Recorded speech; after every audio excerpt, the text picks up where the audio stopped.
Sorry, we are just starting our presentation, so it will be good if you, anyone want to just can sit here or like just standing there, it will be fine. So today we have a presentation about invest in Kurdistan, and we will be talking about some aspects about Kurdistan region and also about priority sectors, about our workforce infrastructure, and also what are the key investment sectors in the Kurdistan region, especially for foreign investors. So if we just start by showing the location of Kurdistan region, maybe some of you know about the region, but for those who don't know, Kurdistan region is located in northern part of Iraq, which we can say it's in the heart of Middle East. It's at the crossroads of Asia, Europe, and also Gulf region. It's the autonomous part of the Iraq and the only region of Kurdish region have full autonomy, and also a government and a parliament which sets our roles and regulations. The capital of the region is Erbil, which is the biggest city and also have a population of more than 1 million. We also have other big cities, Soleimani and Duhok are the big cities in the region.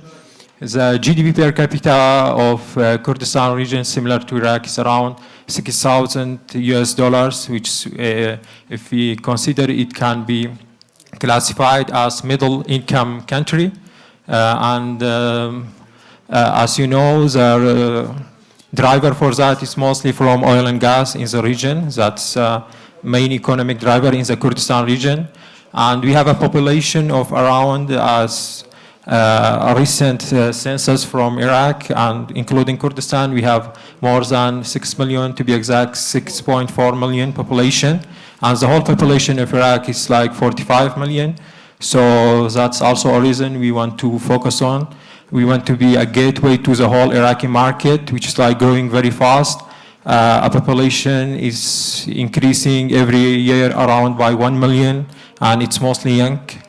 And the official language in Kurdistan is Kurdish, but also Arabic and English are widely spoken. The area of Kurdistan region is around 50,000 square kilometers, which maybe you can say are the size of Netherlands. And we have 4 main governments now. Each of these governments, like I mentioned before, Erbil, Soleimani, Duhok, and also a small one, Halabja, are the main ones. The currency is Iraqi dinar, and the time zone of the region is +3. So it's all like some basic facts about the region. We just want to show to anyone who don't know what the region look like. In terms of what makes the region attractive to investors, especially foreign investors, the first reason maybe we can say is security and stability. We are in a region like, you know, there's still wars, and in the last 20 years there was wars in the Middle East, in Iraq, but the Kurdistan region in general, it was very safe for business and also like very safe for people living there when any investor or like any worker came from outside, as there's also a lot of foreign workers too in the region. Other reasons including it's open for business, like the laws, especially the investment law. It will treat both local and foreign investors equally, as they have the same rights like to invest and also to operate. We have also a very young and also skilled workforce, especially in the last 2 decades. Most of them now are graduating from some very good universities. Some of them are graduating from even European universities and getting master's degrees. Other factors including infrastructure, compared especially with Iraq, the infrastructure is better, and now a lot of new highways are being built, especially between main cities. Like we said in the previous slide, one of the reasons make Kurdistan different from the rest of Iraq is safety. There is a famous survey by Gallup about how the people save in Kurdistan region and also compare it to Iraq. They did this in 2008 and also in 2022. So the rate in Kurdistan region, so the question is, do you feel safe walking alone at night, which is like an indicator for any place if it is safe for people to live there and to feel safe. Most people in the recent survey in Kurdistan region, 90% say they are feeling safe to be in the region, and this was much higher compared to 2008 and also higher compared to the rest of Iraq. So in terms of economic growth in the Kurdistan region, you know, in the last decade, the region, after like a new government in Iraq formed, it was opened to international investors, and a lot of investors internationally came to the region. Mostly, we can say from related to oil and gas sector, but other sectors were also like growing very fast. So the region, Kurdistan, and also the capital Erbil, became a major hub in Iraq in general for doing business and trade. And the other factors, especially now in the last 5 years, the government tried to make some reforms and also make the business more efficient. So they build a website or a platform to register businesses, business.digital.gov.krd, which is very good for any company just starting their business or register online, and they will get like a reply in 48 hours. And another factor in the region is like low of cost of utility. For example, electricity and labor is cheaper compared to other countries. I mean, much cheaper compared to Europe, but also cheaper compared to neighboring, compared to Turkey, which like the price of electricity and other utilities are higher. So for any business, like especially for example, a factory want to establish operations, like costs of, I mean, in electricity and also for labor will be much lower. And another factor is like the ownership, like we said, both local and foreigners are treated equally, and they have the right to be with like 100% owner of their businesses, but they can also have option to make joint venture with local companies. To just show you some numbers from the last 20 years.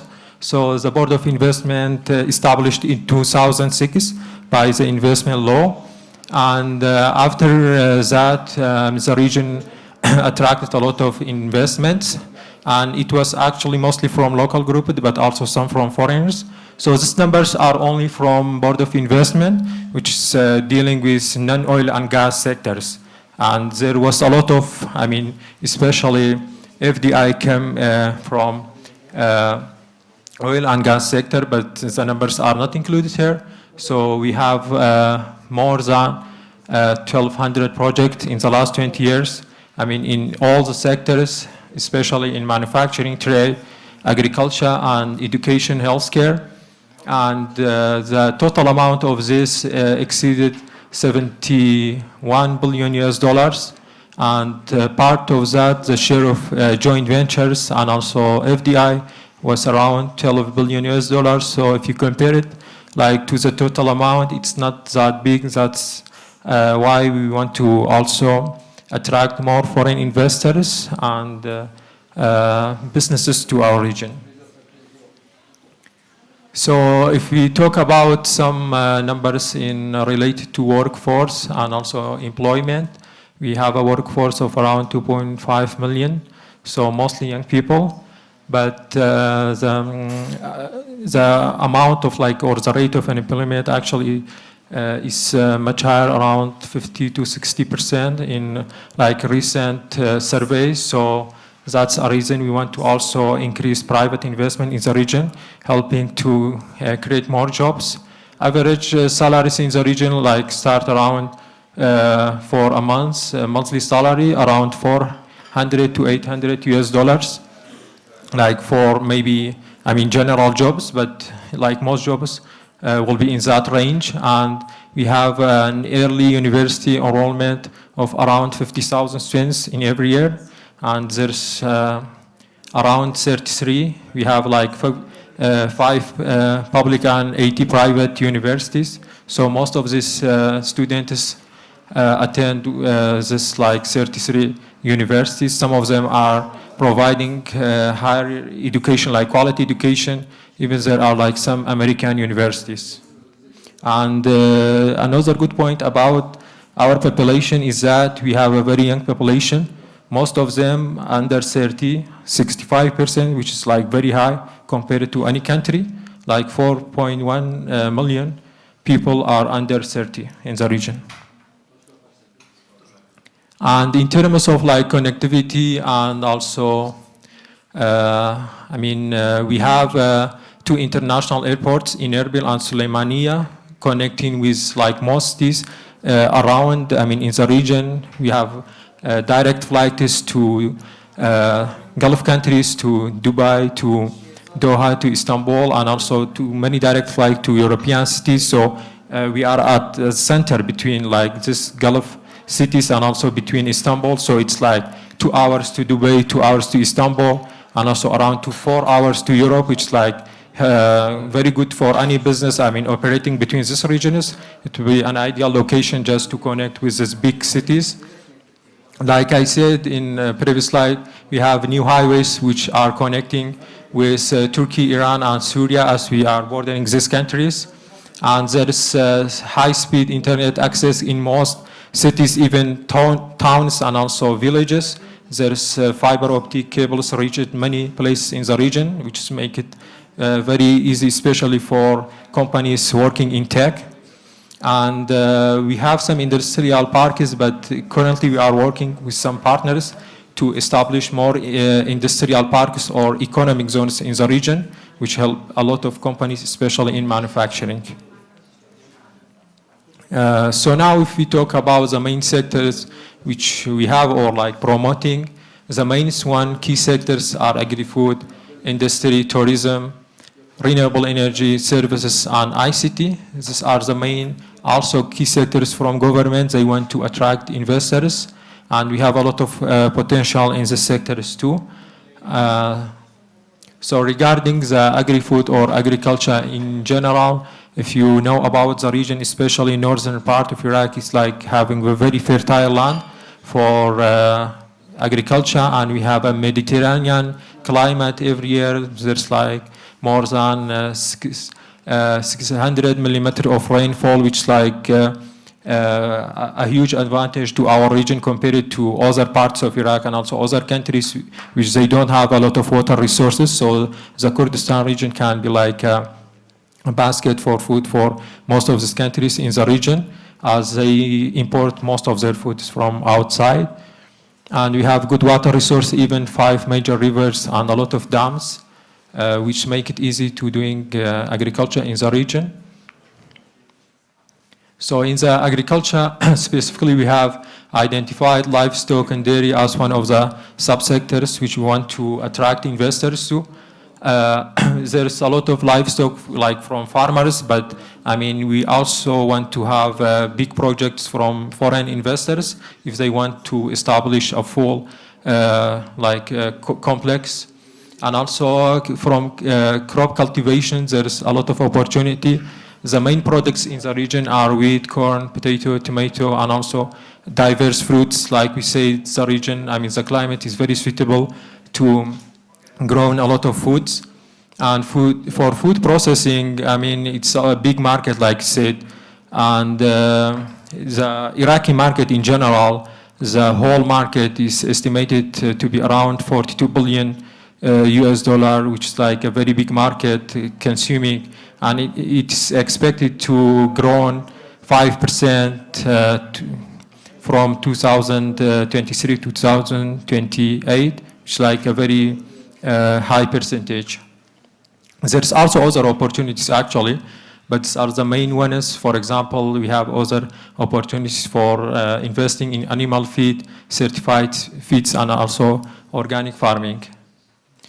And in the industrial sector, It's one also. This one is also one of the biggest sectors in our region. We have very big companies invest in the sector, especially in steel and cement. We also have a lot of like local resources, especially oil and gas, which is used as main raw materials in many of these industries. Two main sectors which we have identified in this are petrochemicals and construction materials. I mean, Iraq in general, also neighboring countries, especially now Syria, needs a lot of materials for construction, like steel profiles, ceramics, and gypsum products. But also in petrochemicals, we have a lot of natural resources, but it's not like used locally. It's mostly for export, but there's a lot of opportunities to invest in facilities for fertilizers, polymers, and also other products. Another sector which is in our focus is tourism. We have a lot of advantage too in this sector, like a lot of historical sites like Erbil site, Erbil Citadel, which is a World Heritage Site and dates back to 6,000 years ago. And we have another famous attraction site, which is Shanidar Cave. I mean, in the last decade, they found the remains of Neanderthals there. And in a recent documentary in Netflix, they also spotlighted about this Shanidar cave, which is like very famous, especially for the people love about archaeology. We have highest mountains in the region in Iraq, reaching more than 3,000 meters, which make it like very suitable for building resorts, and that's one of the our areas like want to focus to attract investors to make resorts in mountainous areas and along water bodies, which we have a lot of lakes and rivers. And we have a master plan for that, which identifies 60 resort projects, like ready plans for any investor just want to invest in these projects. And there's also other opportunities in amusement parks and also like for hotels and accommodation. So if we talk about the sectors, the main sectors we want to attract investors, like three main sectors, but we also have like other sectors, like I mentioned in before, renewable energy and other sectors. And for any investor invest in the region, we have like a package by the investment law for incentives. And the incentives, the main ones, including the provision of land for any investor want to invest in the region. They will have a land, like we can say, free land from a government. Another incentive is the exemption from taxes. For like any big project, you will be exempted for 10 years from corporate tax and also some other taxes. And if a project needs raw material, especially factories, they want like for most of them, if the material is not available locally, they can import raw material from outside and they will be exempted for 5 years without any customs duties. Like we said, also another incentive is that you can be the full owner of your project without need for any partnerships with local companies. But actually, if you have local partners, there will be additional incentives and support. And the other incentive from government or from investment law is that you can repatriate your profits like fully. There's no limitation. If the investor didn't want to reinvest again, there's like allowance of full repatriation of profits and capital. So those are the main incentives, and also the government in general provide more support for any big investment projects. So these are some of the like maybe we can say big investors and also like brands now operating in the region. Some of the biggest ones, just name of them, for example, Lafarge from France. They have a big cement factory with one of the local groups. There are also other names, some of them from like hotels and also others, food We have also other services like car riding and also even in ICT, Zain, which is like another company invested in Iraq and also in Kurdistan. So this one is the last slide, which is the services we provide to any investor or business want to establish their operation in the region, especially in our newly established unit, which is FDI unit Invest Kurdistan. We provide support in business advisory, site visitors, meetings, matchmaking, and also facilitation if anyone needs help with other agencies in the region. Thank you very much. This was like the presentation generally about the aspects of investment in the Kurdistan region. And if you have any question, we will be happy to answer you. Or you can visit our website for more information at invest.gov.krd. So if anyone have any question, we can answer you. Okay. Is there someone? Hello, could you please elaborate on the tax situation in Kurdistan? You mean like corporate exemptions? taxes, Yeah. Individual taxes, and Yeah. all exemptions and Yeah, so it's all like for investment projects. If you want to establish this, just as an example, a factory, for example, maybe the capital is more because there's also some limits. It's not only for some small project, but for example, a factory above 1 million or 2 million US dollars, and I mean, bigger ones, they will be exempted from tax for 10 years. So it's like for this project, you will not pay taxes for 10 years. And yeah, and also for other sectors too, even like for some service sectors, if they have invest a lot of capital, they will be exempted for 10 years. And after that, it is a rate of 50%, which is very low compared to many countries. 15%, yeah. Thank you.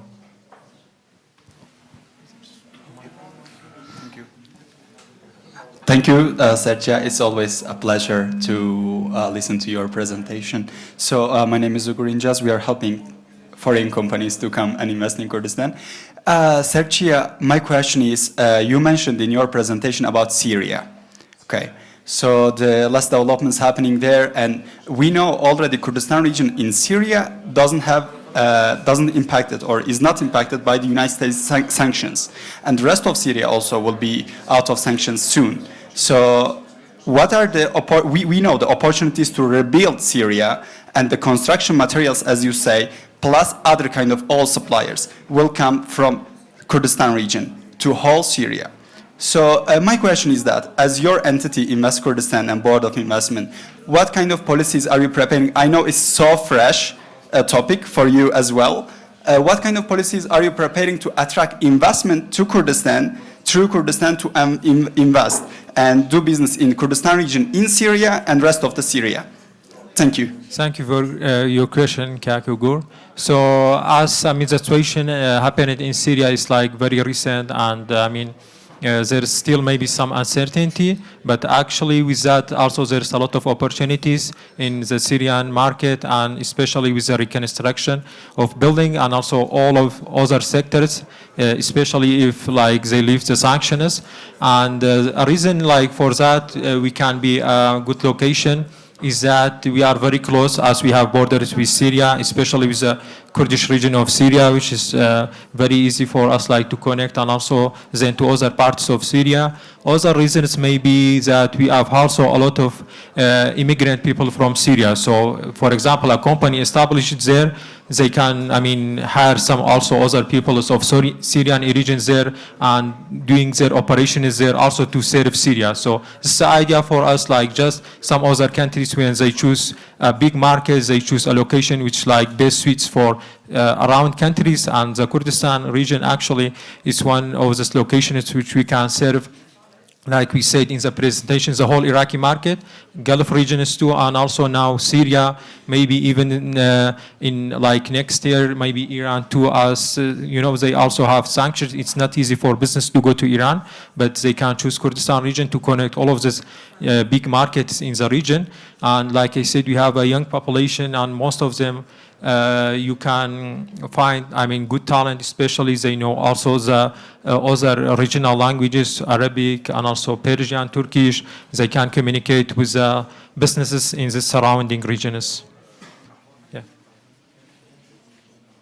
If there is any question, if not, we will conclude our presentation. And thank you for anyone coming, and I hope you gained some good insights, and we would be happy to later connect through our email and also website. We have a forum. So thank you for coming.